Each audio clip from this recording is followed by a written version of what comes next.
दोस्तों, क्या चीज़ शुभ है और क्या चीज़ अशुभ है?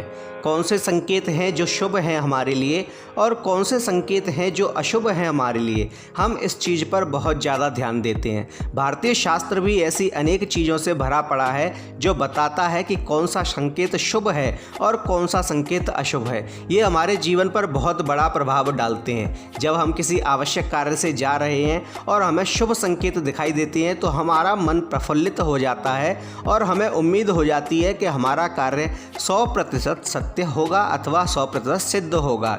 वही दोस्तों, अगर कोई अशुभ शगुन मिलता है तो हम अपनी यात्रा को बीच में ही छोड़ देते हैं अथवा यात्रा को कुछ समय के लिए टाल देते हैं, जिससे कि वह बुरा समय निकल जाए और हमारे ऊपर कोई उसका बुरा प्रभाव ना पड़े।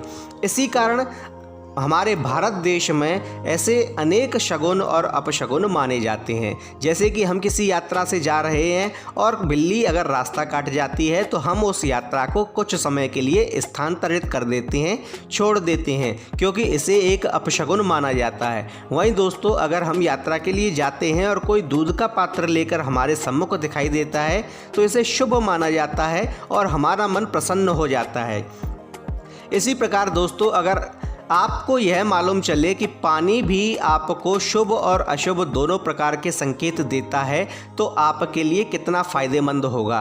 दोस्तों, वास्तुशास्त्र, ज्योतिष शास्त्र और शगुन शास्त्र और सामुद्रिक शास्त्र इस बात की चर्चा करते हैं कि पानी से यानी कि जल से हमें ये संकेत मिल सकते हैं कि हमारा आने वाला समय शुभ है अथवा अशुभ। अगर वह शुभ है तो हम उसका भरपूर फ़ायदा उठा सकते हैं और अगर वह अशुभ है तो हम उस कार्य को कुछ समय के लिए रोककर उसके नकारात्मक प्रभाव को समाप्त कर सकते हैं और अपने जीवन में उसके लिए अच्छे प्रकार से कार्य कर सकते हैं।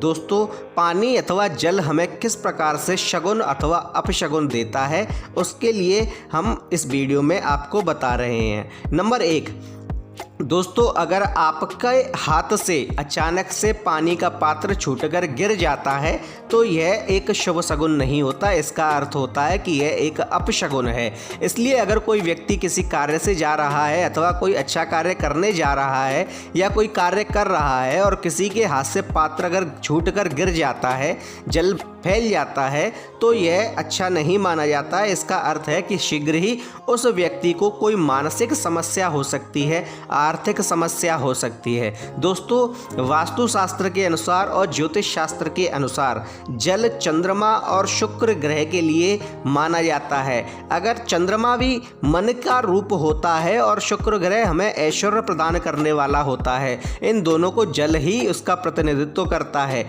इसलिए जल का इस प्रकार गिरना इन दोनों के अशुभ होने का निशान होता है। अगर किसी व्यक्ति के हाथ से जल छूटकर गिरता है तो इसका अर्थ है कि उसका चंद्रमा अथवा शुक्र उसके लिए फेवर में नहीं है, उसके लिए ठीक नहीं है इस समय। इसलिए चंद्रमा और शुक्र से संबंधित जो भी कार्य अगर वे कर रहे हैं तो उसे कुछ समय के लिए टाल देना चाहिए। जैसे कि अगर वे कोई ऐश्वर्य का सामान खरीद रहे हैं तो वह कार्य कुछ समय के लिए टाल देना चाहिए, अथवा अगर कोई दिमाग से संबंधित कार्य कर रहे हैं, कोई पैसों का लेन देन कर रहे हैं या अन्य कोई कार्य कर रहे हैं तो उसे भी कुछ समय के लिए टाल देना चाहिए।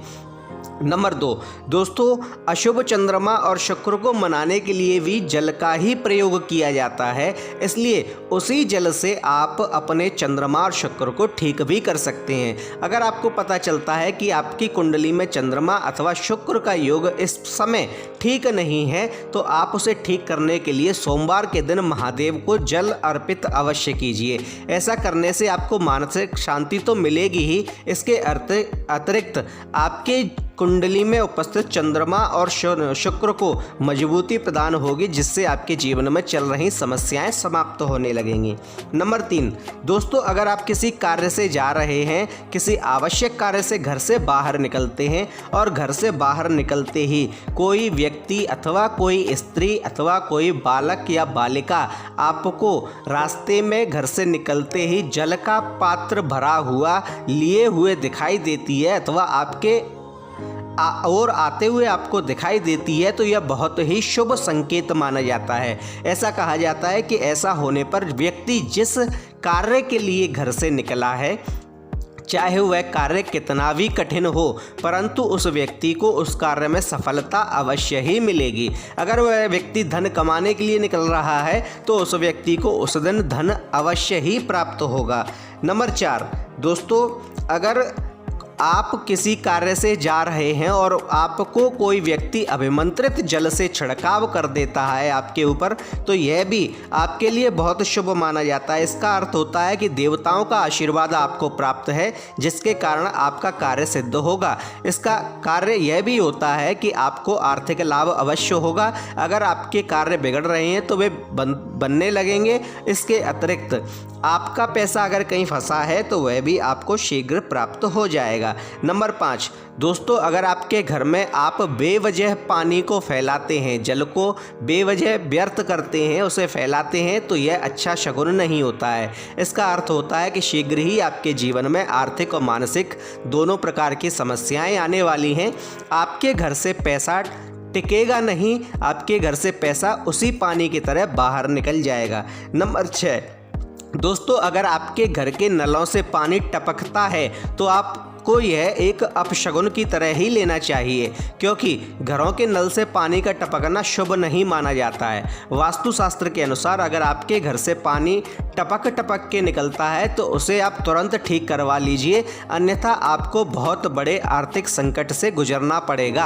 आपके घर में जमा पूंजी भी समाप्त होने लगेगी। आपको समझ नहीं आएगा कि पैसा कहाँ जा रहा है, लेकिन पैसा पानी की तरह बह जाएगा और उसके आने के स्रोत भी बंद होने लगेंगे।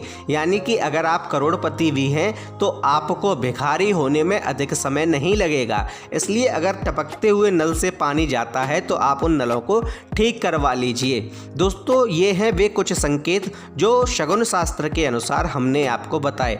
आपको हमारी जानकारी अच्छी लगे तो कृपया इस वीडियो को लाइक कीजिए, शेयर कीजिए, कमेंट में जय श्री राम अवश्य लिखिए और साथ ही हमारे चैनल को सब्सक्राइब कीजिए। धन्यवाद।